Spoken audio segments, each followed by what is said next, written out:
The moment my son realized the money had stopped, his face changed in a way I will never forget. Not anger, not confusion, something deeper.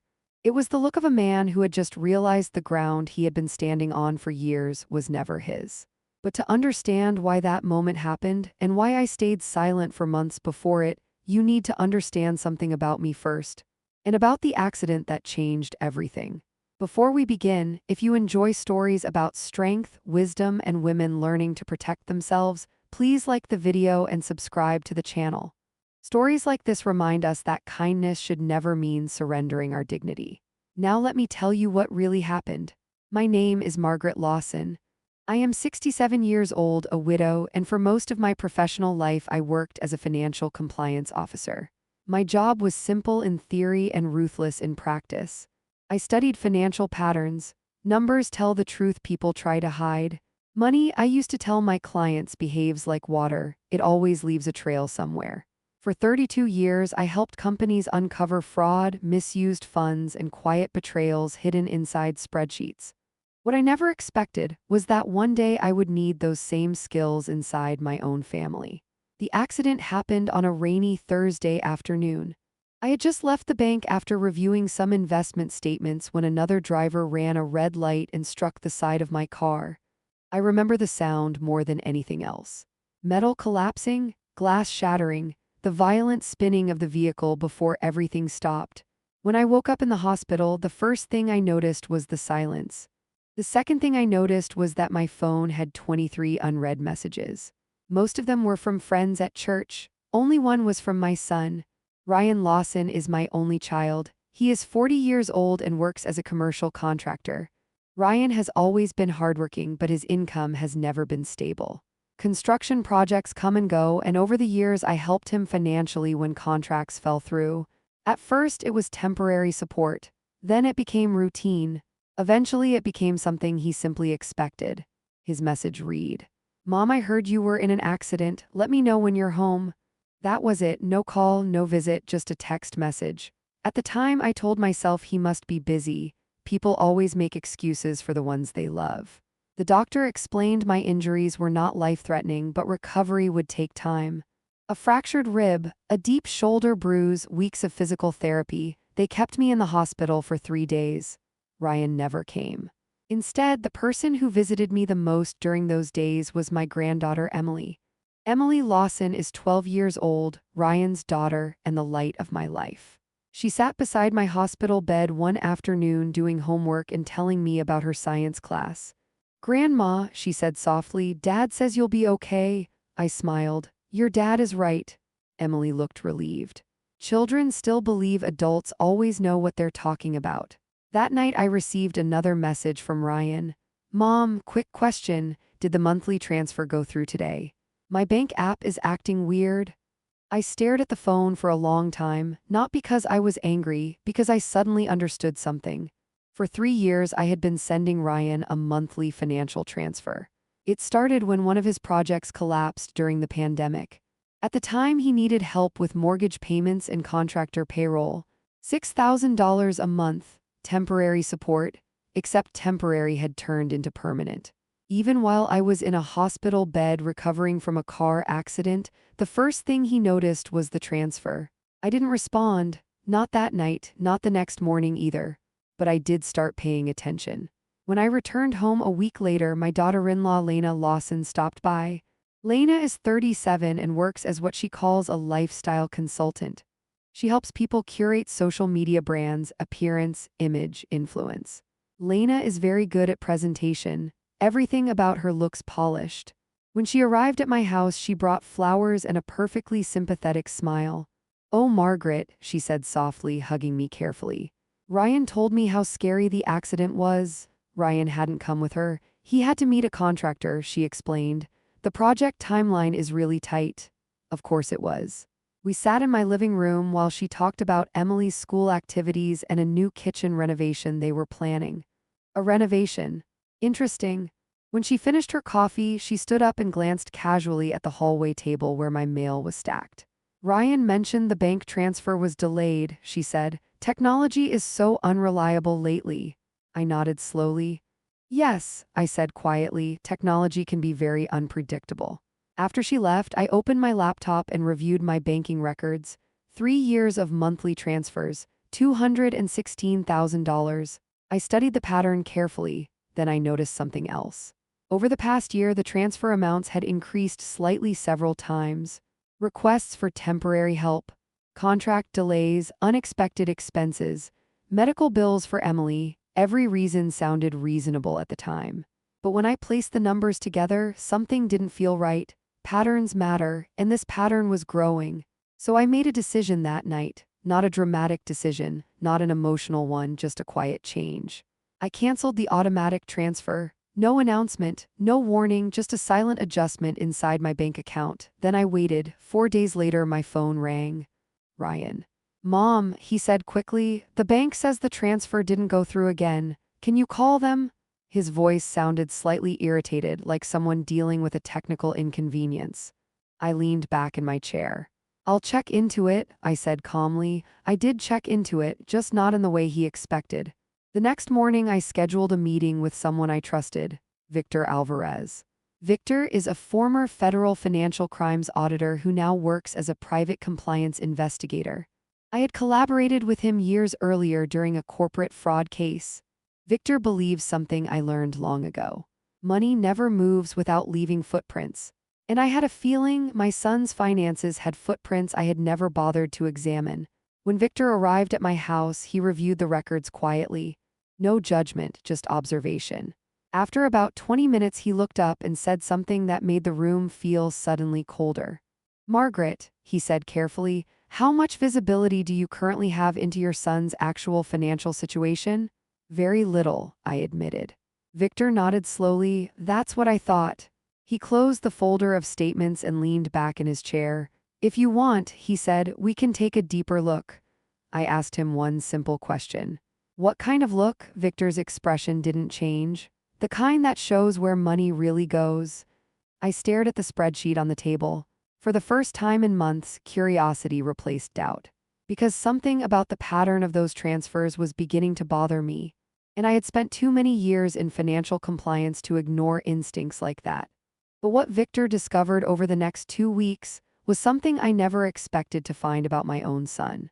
And when the truth finally surfaced, I understood exactly why Ryan had been so calm all those years about my money.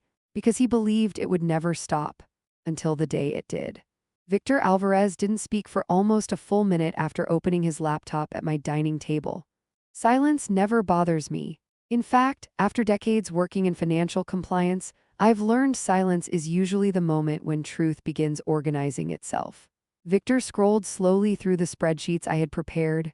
3 years of transfers, dates, amounts, notes attached to each payment Ryan had asked for. Across the table, I watched his eyes, methodical, calm. That was always Victor's style. Finally, he leaned back and folded his hands. Margaret, he said carefully, before I start digging deeper, I need to ask you something. I nodded. How honest do you want this analysis to be? I almost smiled. Victor, I said quietly, I spent 32 years uncovering financial deception. I'm not afraid of numbers. He studied me for a moment, then he said something I will never forget. Good. Because numbers don't protect feelings. Victor tapped one of the transaction lines on the screen. $6,000 a month, he said, for 3 years. Yes, that's over $200,000. I know, he nodded slowly. What reason did Ryan usually give for needing the money? I thought back through the conversations. Project delays, contract disputes, employee payroll issues, unexpected tax payments, normal business problems. At least that's what they sounded like. Victor typed a few notes. Do you know his actual financial structure? He asked. No, business entity, limited liability company, debt load, I don't know. Victor looked up. That's unusual. How so? Most parents providing this level of support have at least basic visibility. I folded my hands calmly. My son never liked discussing money in detail. Victor gave a quiet nod.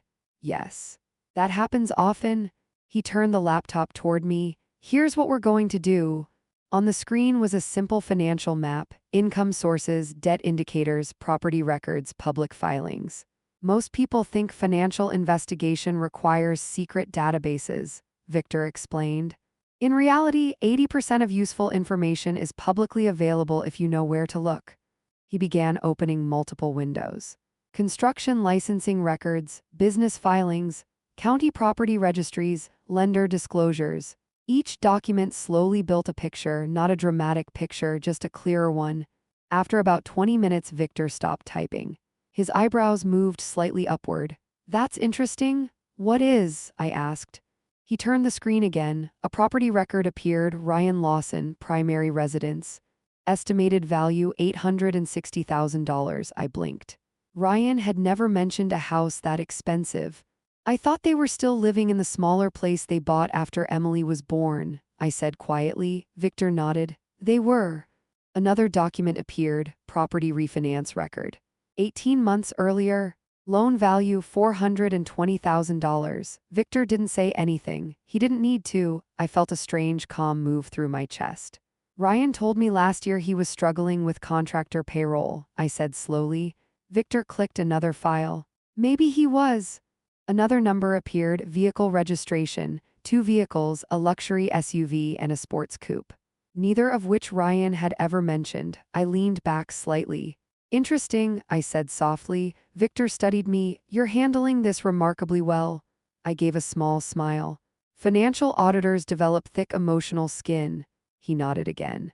Then he opened one more page. Social media, not Ryan's account. Lena's.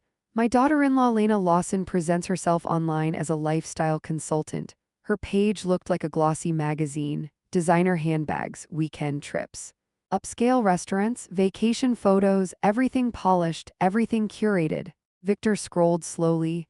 Then he paused on one photo. Lena standing beside the same luxury SUV listed in the registration record. Caption: Hard work creates beautiful lives. Victor looked at me. You said Ryan's business income was unstable. That's what he told me. Victor turned the laptop back toward himself. Well, he said quietly, someone's lifestyle here is extremely stable. I didn't feel angry. What I felt was clarity, patterns, just like in corporate audits. Money coming in from one source while another story is being told. Victor closed the laptop for a moment. Margaret, he said calmly, I want to be very careful with assumptions. I appreciate that, but there are already a few inconsistencies here. I nodded.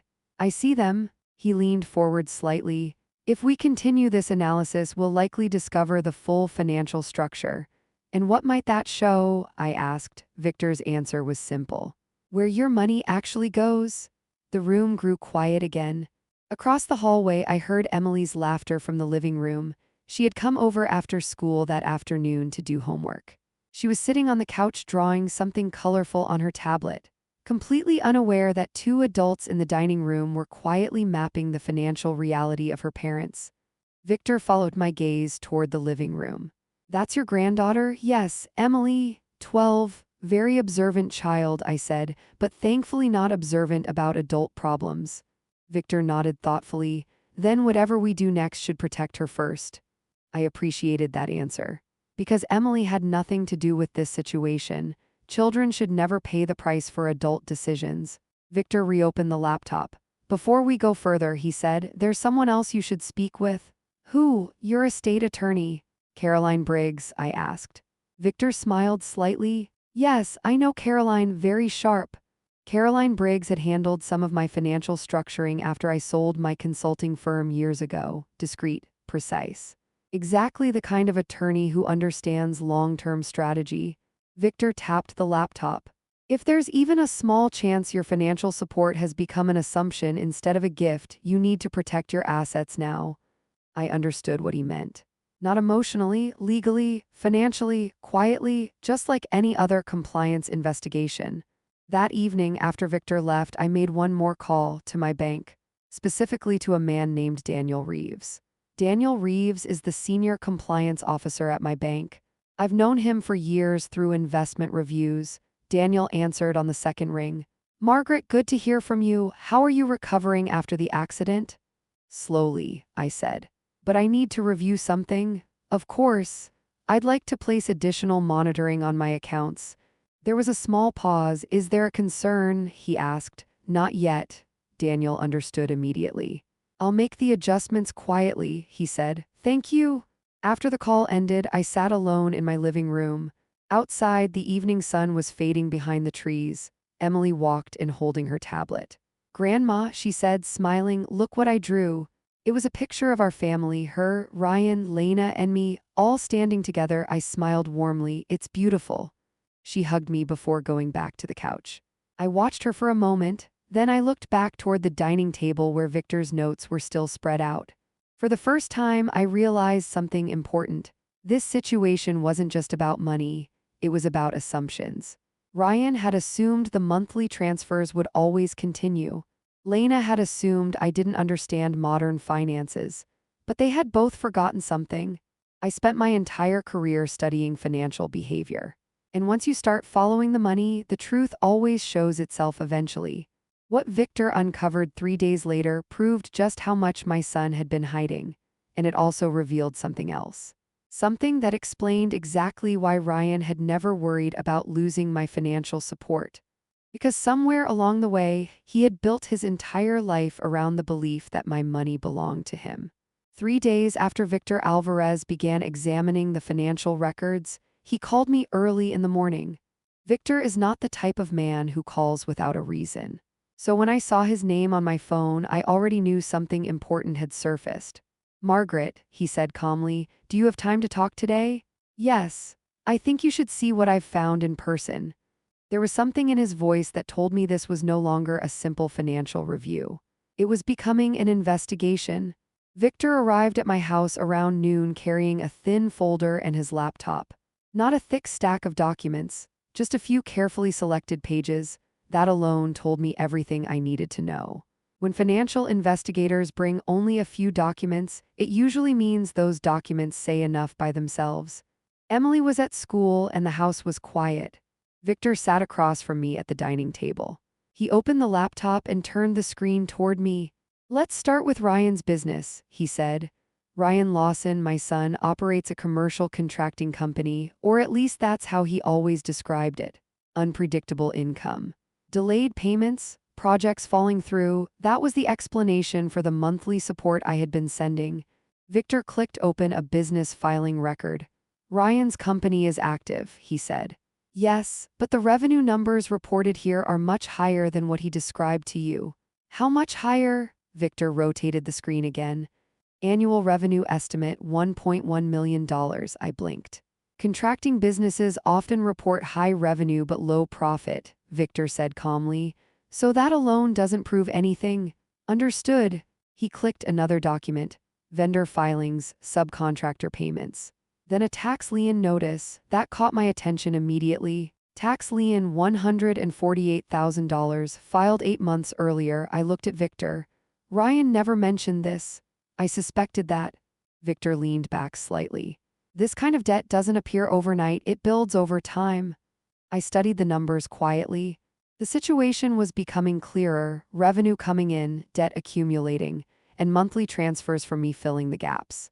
But Victor wasn't finished. He opened another window. Now let's talk about lifestyle indicators. The social media page appeared again. Lena Lawson's page, my daughter-in-law. Lena believes appearance is a form of currency. Her online presence proves it. Elegant restaurants, designer outfits, weekend travel photos. Victor scrolled slowly until he stopped on one post. Lena standing beside a waterfront property. Caption. Dream home loading, big things coming.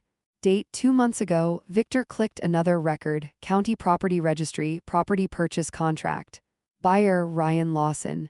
Estimated purchase price $1.4 million. I felt something inside my chest shift. Victor, I said quietly, Ryan told me last year that his business had almost collapsed. Victor nodded. Yes. He tapped another line on the document. Mortgage approval pending. Down payment requirement $210,000. I stared at the number. Where would he get that? I asked. Victor didn't answer immediately. Instead, he opened the spreadsheet of my transfers. Monthly support 3 years. $216,000 total. Victor folded his hands. You see the pattern now? Yes, I saw it very clearly. My financial support had not been helping Ryan survive difficult times. It had been supporting a lifestyle expansion. The house, the vehicles, the trips, and possibly the down payment for another property. Victor spoke carefully. Margaret, I want to emphasize something. Yes, this situation doesn't automatically mean your son intended to exploit you. That's true, I said calmly. But it does mean your financial assistance became part of their financial planning. I nodded slowly. That was the key difference. Support had quietly turned into dependence, and dependence had turned into expectation. Victor closed the laptop. Now there's another issue we need to discuss. I waited. Ryan's debt load. He slid the folder across the table. Inside were 3 printed pages: credit filings, loan obligations, contractor financing agreements. Victor pointed to the total. Estimated combined debt, $720,000. I felt a quiet breath leave my chest. This was no longer just about overspending. This was structural financial pressure. If the housing purchase goes through, Victor continued, Ryan's debt exposure could exceed $1 million. And my monthly transfers? I asked. Victor answered calmly. They likely helped him maintain lender confidence. In other words, my money was stabilizing his financial profile, which allowed him to take on larger risks. I sat back in my chair, not angry, just thoughtful. After several moments, I asked the most important question. Victor, does Ryan know the transfers have stopped permanently? Victor shook his head. No indication yet. Has he asked again? Yes. Victor showed me a message Ryan had sent the previous evening. Mom, the transfer still hasn't gone through. My accountant says there may be a bank delay. I almost smiled. A bank delay. Victor closed the laptop. Margaret, this situation is becoming more complicated than a simple family matter. I see that. If Ryan's finances are this leveraged, the sudden disappearance of $6,000 a month will eventually create pressure. Yes. And pressure reveals behavior. That statement reminded me exactly why Victor had been such a successful federal auditor. He understood human patterns. People behave very differently when money disappears. I stood and walked slowly to the living room window. Outside, the afternoon sun reflected off the trees. For a moment, I thought about Ryan as a child. A boy who used to sit at the kitchen table while I balanced household budgets. He used to ask questions about numbers. Back then, he respected discipline. Somewhere along the way, that lesson had faded. Victor spoke behind me. What would you like to do next? I turned back toward the table. There was only one logical step. If this situation is going to escalate, I said calmly, I want my financial position protected. Victor nodded. That means speaking with Caroline Briggs. Caroline Briggs is my estate and trust attorney. Precise, discreet, and extremely difficult to surprise. If my son's financial structure was beginning to rely on money that was no longer coming, then my assets needed stronger protection. Victor stood and gathered the documents. Margaret, he said, there's something else you should prepare for. What's that? When the pressure builds, yes, Ryan will come looking for answers. I nodded slowly. Of course he would. Because people rarely notice support until the moment it disappears. And by the time my son realized the transfers had truly stopped, his entire financial structure would already be shifting beneath his feet. But what Ryan didn't know yet was that the next step I was about to take would change much more than just a bank transfer. It would change who controlled the future of everything I had built. The morning I met Caroline Briggs, I realized something important. There is a difference between reacting emotionally and preparing strategically. And after everything Victor Alvarez had shown me about Ryan's finances, I had no intention of reacting emotionally. Caroline Briggs has been my estate attorney for nearly 10 years. She is 54 years old, sharp, composed, and the type of lawyer who speaks very little but misses absolutely nothing. When I walked into her office that afternoon, she greeted me with a calm smile. Margaret, she said warmly, I heard about your accident. I'm glad you're recovering. I'm healing, I replied. Caroline studied my expression for a moment. But you didn't come here to talk about the accident? No, I said. I placed Victor's folder on the table between us. I came to talk about protection. Caroline didn't open the folder immediately. Instead, she folded her hands. Legal protection or financial protection? Both. That answer made her nod slightly. Then she opened the folder and began reading through the documents Victor had prepared. Ryan's business filings, debt records, loan structures, property purchases. It took her about 10 minutes to review everything. When she finally looked up, her expression was thoughtful, not shocked. I assume, she said carefully, that your monthly financial support has already stopped. Yes, and Ryan doesn't know that it's permanent. Correct. Caroline leaned back in her chair. Then you're not here to confront him? No, what you want, she said slowly, is time. I almost smiled. That's exactly what I want. Because time reveals truth, especially when money is involved. Caroline closed the folder. Margaret, let me explain something about situations like this. I listened. When adult children build their financial lives around parental support, the money eventually becomes part of their financial structure. That appears to be happening here. Yes, she said calmly. And when that support disappears, pressure begins to build. How long? I asked. Caroline thought for a moment. With debt levels like these, possibly a few months. That confirmed what Victor had predicted. Pressure reveals behavior. Caroline tapped the folder lightly. But before that pressure reaches your door, we need to strengthen your legal position. What do you recommend? Caroline turned her computer screen toward me. A document appeared, trust structure. Asset distribution plan, beneficiary revisions. What I'm proposing, she explained, is that we restructure your estate immediately. I leaned forward slightly. How? First, she said, we move the majority of your assets into a protected trust. A trust Ryan cannot access? Correct. She clicked another document. Second, we redefine future inheritance conditions. That caught my attention. What kind of conditions? Caroline spoke carefully. Conditions that reward responsibility rather than entitlement. I appreciated that phrase. Because entitlement was exactly the issue growing inside this situation. And Emily? I asked. Caroline smiled slightly. Your granddaughter? Yes.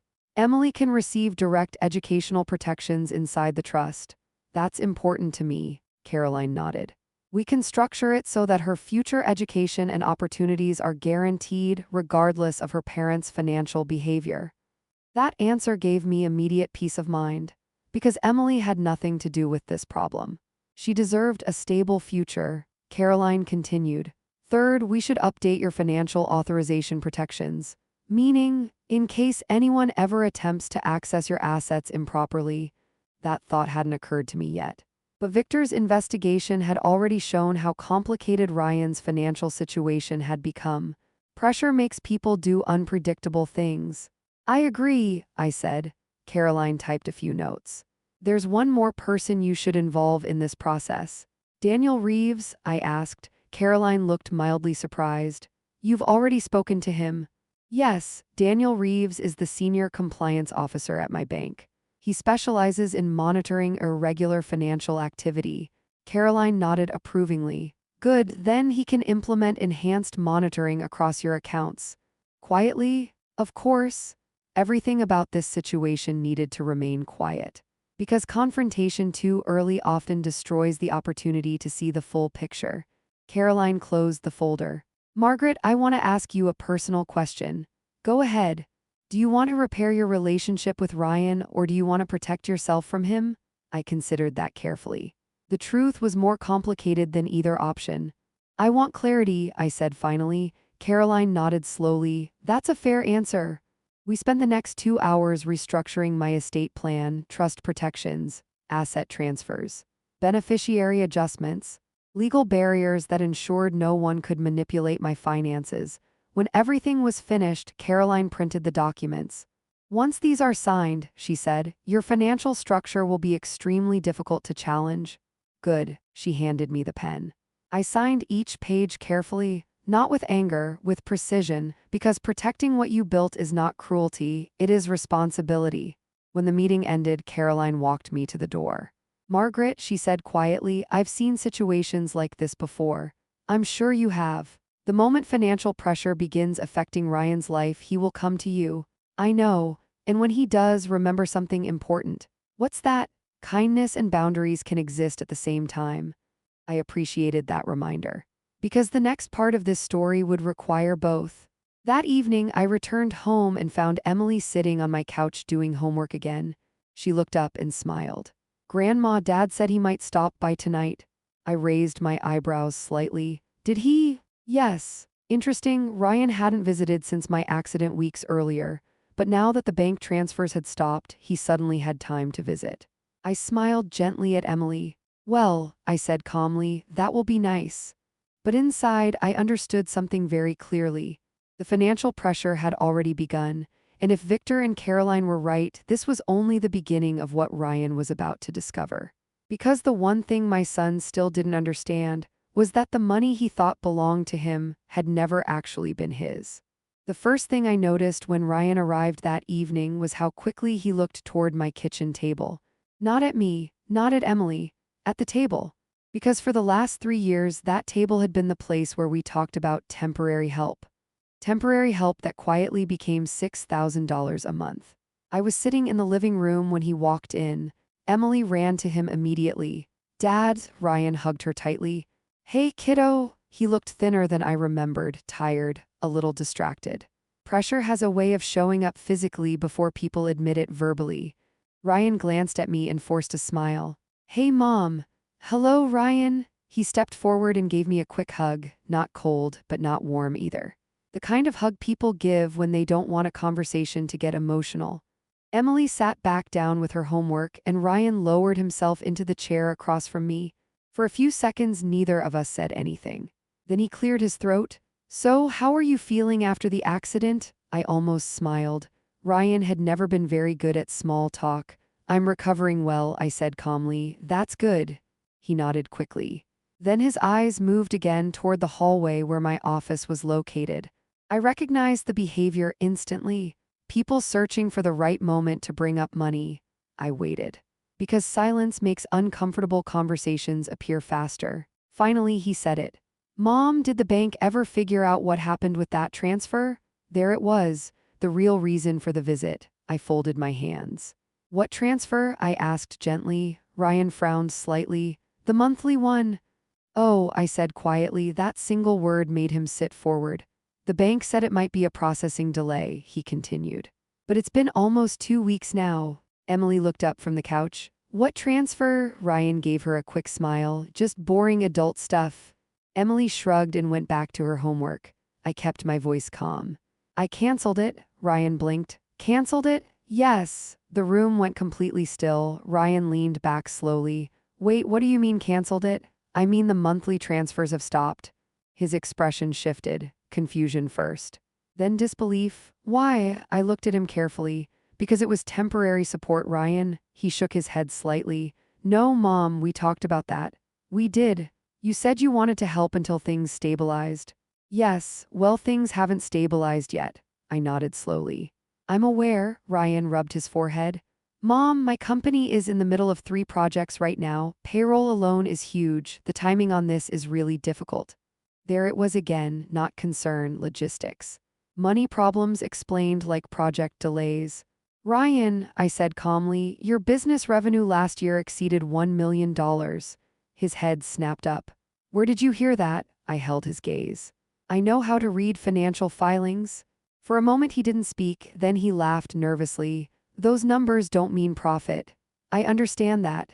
Ryan shifted in his chair. Mom, construction is unpredictable. Cash flow matters. Of course it does. So the monthly support helps smooth things out. I studied him quietly. Help smooth things out. That was an interesting way to describe $6,000 every month. Across the room, Emily stood up. I'm going to finish my homework upstairs, she said. Okay, Ryan replied. Once she disappeared up the stairs, the atmosphere in the room changed. Ryan leaned forward. Mom, Lena and I are also in the middle of something important. I know, he paused. What do you mean you know? The new house? Ryan froze. For a moment I thought he might deny it. Instead he looked down. How much do you know? He asked quietly. Enough, Ryan exhaled slowly. Mom, that house is an investment.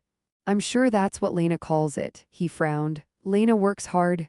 I'm sure she does. Ryan looked frustrated now. You don't understand how things work today? I almost laughed. For 32 years, I investigated financial behavior inside corporations larger than Ryan's entire industry. But apparently I didn't understand how things work today. Ryan, I said calmly, your current debt exposure is around $700,000. His face went completely pale. Who told you that? Numbers tell me that. He leaned back slowly. This is insane. No, I replied gently, this is accounting. Ryan ran his hand through his hair. You hired someone to investigate me? I hired someone to understand the situation. Victor Alvarez? He asked suddenly. That surprised me. You know Victor? He audited one of our contractors years ago. I nodded. Yes. The same Victor? Ryan shook his head. This is unbelievable. No, I said quietly. What's unbelievable is that you expected $6,000 a month to continue forever. Ryan looked at me sharply. That money wasn't charity, Mom, it was family support. Yes, that's what families do. Sometimes, I said softly, but sometimes families also learn independence. Ryan stared at the floor. For a long time he didn't speak. Finally, he asked the question I had been expecting since this conversation began. So it's not coming back? No, Ryan nodded slowly. I could almost hear the calculations happening inside his mind. Mortgage, loans, business expenses. Everything adjusting around the absence of that monthly deposit. Then he said something that surprised me. Lena isn't going to take this well? I believed that. Lena had built a lifestyle brand around appearances. Appearances require funding. Ryan stood up slowly. I guess we'll figure it out. I believe you will. He looked at me again. You could have warned me. Yes, I said, I could have. Ryan waited, but I didn't. He studied my face for a moment. Then he gave a quiet nod, not angry, just unsettled. He walked toward the door. Before leaving, he stopped. Mom, yes. Why now? I looked at him carefully. Because sometimes the best help a parent can give, I paused, is the chance to stand on your own. Ryan didn't respond. He just nodded and walked out. When the door closed behind him, the house became quiet again. A few minutes later, Emily came back downstairs. Did Dad leave? Yes. She sat beside me. Is everything okay? I smiled gently. Everything is changing. Emily tilted her head. Is that bad? No, I said softly. Sometimes change is exactly what people need. But what Ryan didn't know yet was that the pressure he felt tonight was only the beginning. Because 3 days later, Victor Alvarez would call me again. And what he discovered next would explain exactly why my son had been so confident that my money would always be there. 3 days after Ryan visited my house, my phone rang again. It was Victor Alvarez. And by then, I had already learned something important in life. When Victor calls unexpectedly, it usually means the pattern has changed. Margaret, he said calmly, are you sitting down? Yes. I think the pressure has already started. I leaned back in my chair. That was faster than even Caroline Briggs had predicted. What happened? I asked. Victor didn't answer immediately. Instead, he said something that sounded almost like a warning. Before I explain, I want to remind you of something you once told me. What was that? Patterns reveal truth faster than words. I smiled slightly. That had been my professional philosophy for decades. Numbers rarely lie, people often do. All right, I said, show me the pattern. Victor arrived at my house about an hour later. Emily was at school and the house was quiet again. Victor set his laptop on the dining table and opened a series of financial records. After your conversation with Ryan, he said, I continued monitoring the business activity tied to his company filings. Public records? Yes. He clicked the first document. Contractor credit filings, then another, supplier payment notices, and then a new one, payment delay notice. Victor pointed to the date, 2 days earlier. Ryan's company missed a payment to one of its equipment suppliers. I studied the document. How much? $48,000? That was not a small delay. Victor opened another file, commercial loan activity, refinancing inquiry. Date, yesterday, Ryan Lawson requesting loan extension. I exhaled slowly. So the pressure has started? Yes. Victor leaned back in his chair.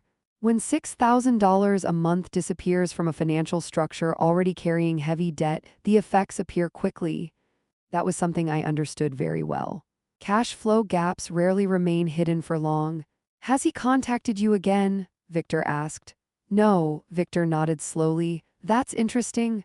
Why? Because most people reach out immediately when financial support disappears. I knew exactly why Ryan hadn't called yet.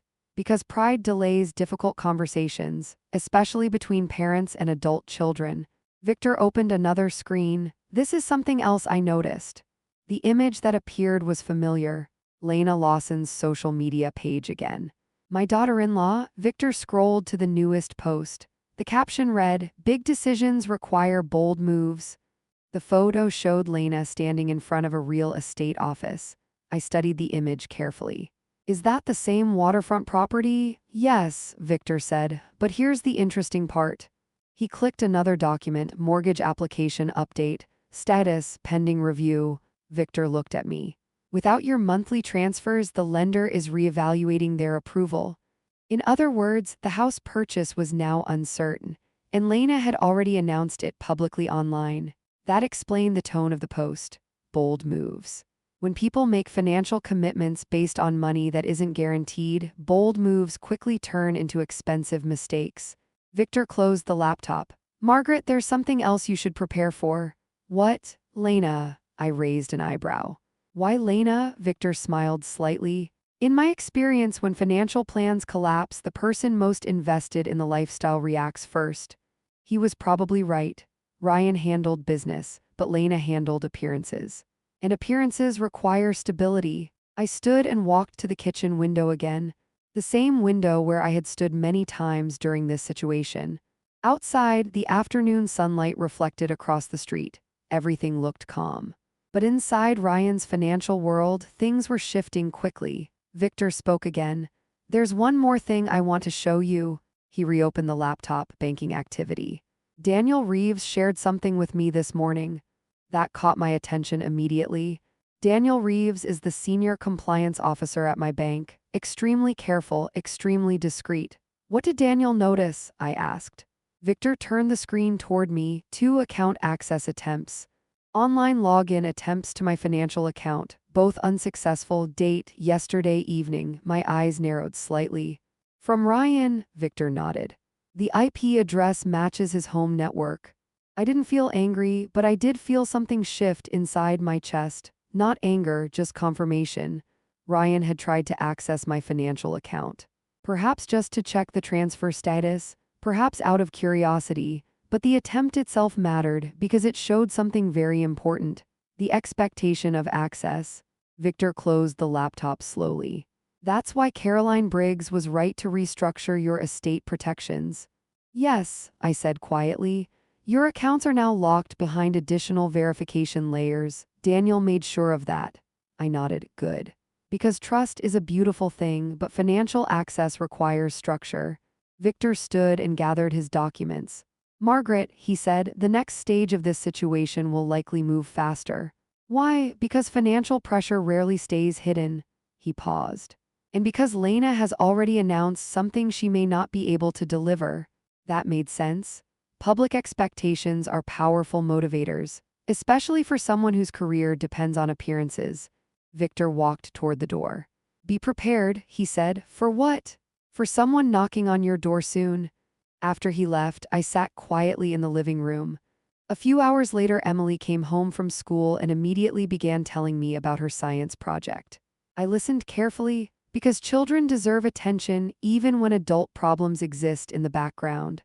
Later that evening, after Emily went upstairs to finish her homework, I checked my phone. 3 missed calls, all from Lena. Interesting. Ryan hadn't called again, but Lena had, which meant Victor's prediction had already come true. I placed the phone on the table without returning the calls, because sometimes the most powerful thing you can do is wait. And when I finally did see Lena standing at my front door the next morning, I realized something very quickly.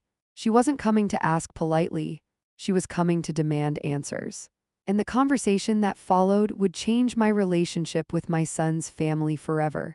Victor Alvarez was right about one thing. Financial pressure does not stay quiet for long. The very next morning at exactly 9:14 a.m., my doorbell rang. Not a polite ring. A firm, impatient press. I already knew who it was. Because Lena Lawson had called me 3 times the night before, and when people build their lives around appearances, unanswered calls tend to make them nervous.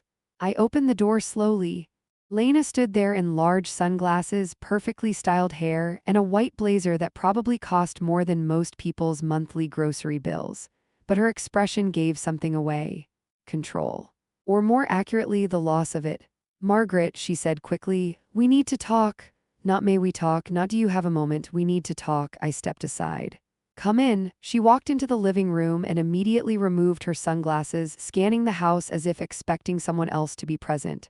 Emily was at school, Victor wasn't there, and Ryan had not come with her. Interesting. Lena turned toward me. "Ryan told me what you said to him. I assumed he would." She crossed her arms. "You stopped the payments." "Yes, for no reason." I didn't respond immediately. "Because silence is one of the most effective tools in any negotiation." Lena continued. "Margaret, we have financial commitments right now." "I'm aware." "You're aware," she repeated sharply. "Yes." Her voice grew tighter. "We are in the middle of a mortgage approval process." "I know." Her eyes narrowed. "You know." I walked to the dining table and sat down calmly. Lena remained standing. "Sit if you'd like," I said. She didn't. Instead, she placed both hands on the back of the chair across from me. "You had no right to interfere with our financial plans." That sentence almost made me laugh, but I kept my voice even. "I didn't interfere with anything." "You pulled $6,000 a month out of our income." "No," I corrected gently. "I stopped giving you $6,000 a month of my income." That distinction clearly irritated her. "Margaret, this is exactly what Ryan warned me about." "What did he warn you about?" "That you wouldn't understand how things work now." There it was again, the assumption that I was some confused older woman who didn't understand money. I folded my hands calmly. "Lena," I said, "how much is the house you're trying to buy?" She froze for a moment, then answered reluctantly, "1.4 million. "And how much is the down payment?" Her lips pressed together. "That's not your concern." "It becomes my concern," I said quietly, "when my money was part of the plan." For a moment the room went silent. Then Lena spoke again. "You agreed to support Ryan." "I agreed to help him temporarily." "You never said it would stop." "I never said it would continue forever." Her voice rose slightly. "Margaret, we already made commitments." "I understand that." "Then fix it." That sentence hung in the air between us. Fix it, not please, not help, fix it. Because in Lena's mind, the situation wasn't a family discussion. It was a financial malfunction, and I was the broken machine. I looked at her calmly. "No." The word was quiet but final. Lena stared at me. "You're serious?" "Yes." Her tone hardened. "You're going to ruin Ryan's business." "No," I replied gently. "Ryan's business decisions will determine that." She shook her head in disbelief. "You're punishing us?" "No, I'm correcting a pattern." She stared at me for several seconds. Then she laughed once sharply. "This is unbelievable." "Why?" "Because you don't realize what you're doing." "Oh, you're destroying your relationship with your son." That statement didn't surprise me, but it did reveal something important. Lena believed the money and the relationship were the same thing. They weren't. "I hope that's not true," I said calmly. "But relationships that depend on money usually don't survive long anyway." Her expression changed slightly. For the first time since she arrived, uncertainty appeared. "Ryan said you hired someone to investigate us." "Yes, that's insane." "No," I said quietly. "It's accounting." Lena paced a few steps across the room. Then turned toward me again. "You think you know everything." "No, but I know enough." Her voice lowered. "What exactly do you think you know?" I looked at her steadily. "I know Ryan's debt level." Her face went still. "I know about the equipment payment he missed." Silence. "And I know the mortgage approval for your new house is now under review." Lena's eyes widened slightly. "How would you?" "Patterns," I said calmly. "Reveal truth faster than words." For several seconds she didn't speak, then she asked a different question. "Ryan doesn't know you know all this, does he?" "No." She looked toward the door, as if suddenly realizing she had walked into a conversation she hadn't prepared for. Finally she sighed. "You've always been very strategic." "I prefer the word patient." Lena picked up her sunglasses. "Ryan is going to be furious when he finds out. That's his choice. And if he cuts you out of our lives?" I thought about Emily for a moment, then I answered honestly. "I hope he doesn't." Lena studied my face carefully.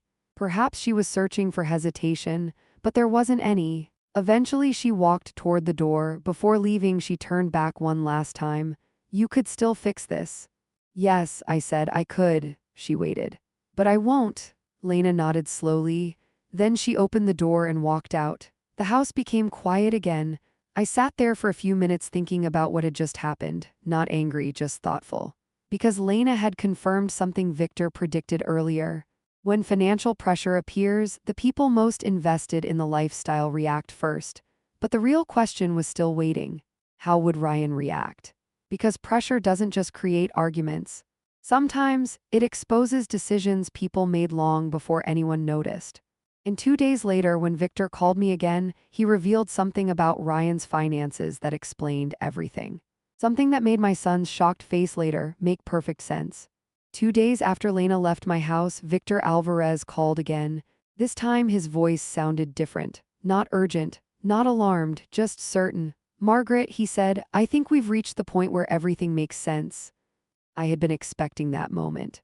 Because patterns, once they begin revealing themselves, rarely stop halfway. "What did you find?" I asked. Victor arrived at my house that afternoon with the same thin folder he always carried.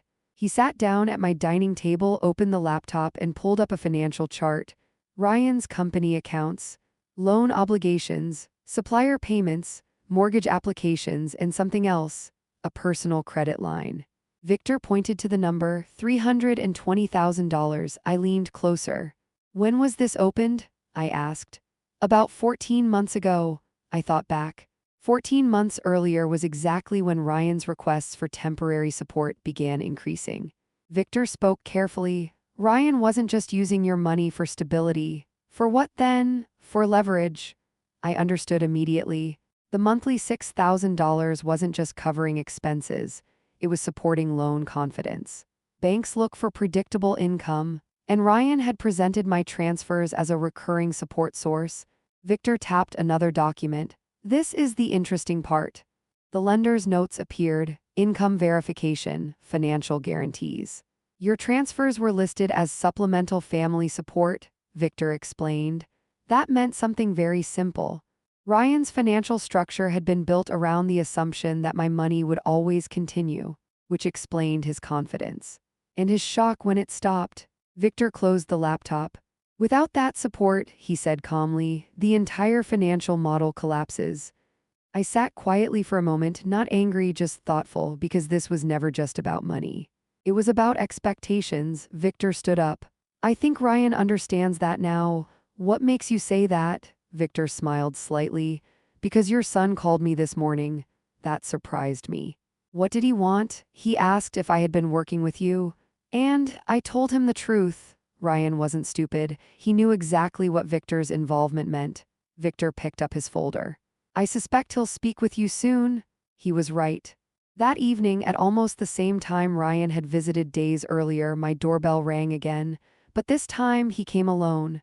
When I opened the door, he looked different, not defensive. Not angry, just tired. "Mom," he said quietly, "come in." We sat in the same chairs in the living room where we had spoken before. Ryan took a deep breath. "I spoke with Victor, I know." He explained what happened with the lender. I nodded. Ryan stared at the floor for a moment. Then he said something honest for the first time in weeks. "I didn't think you would ever stop helping." I appreciated the honesty. "That was the problem," I said gently. He rubbed his forehead. "I built things assuming that money would always be there." "Yes," Ryan looked up at me, "you could have told me." "Yes," I said again, "but would you have listened?" He didn't answer, because we both knew the truth, probably not. Ryan leaned back in his chair. "The bank rejected the house loan today. I suspected they might. And the supplier I owe money to wants payment by the end of the month." I waited. Ryan looked at me again.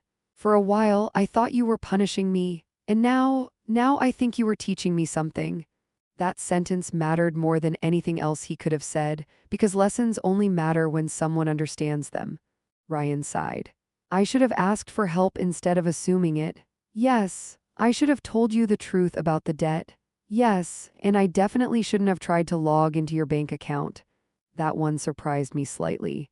"You know about that? Daniel Reeves called me."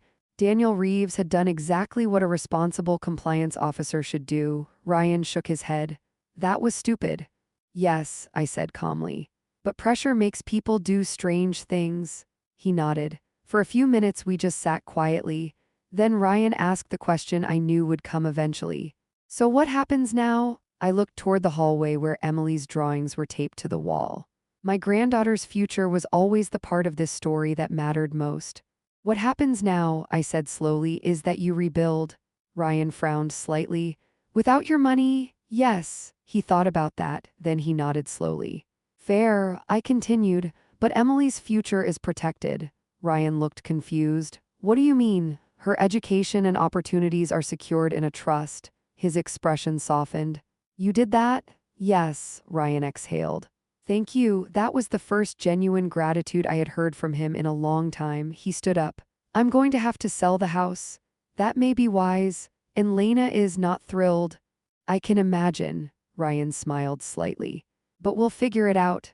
I believe you will. He walked toward the door. Before leaving, he turned back. You know something funny? What? You spent your whole career studying financial patterns. Yes, and I never thought you'd eventually study mine. I smiled softly. Patterns reveal truth faster than words. Ryan nodded. I guess they do. Then he left. The house was quiet again. Later that night, Emily called me from her room at home. Grandma, yes, sweetheart. Dad says things are changing. They are. Is that bad? I smiled as I looked around the living room. No, Emily, I said softly. Sometimes change is exactly how people grow. 3 months later, Ryan sold the expensive house.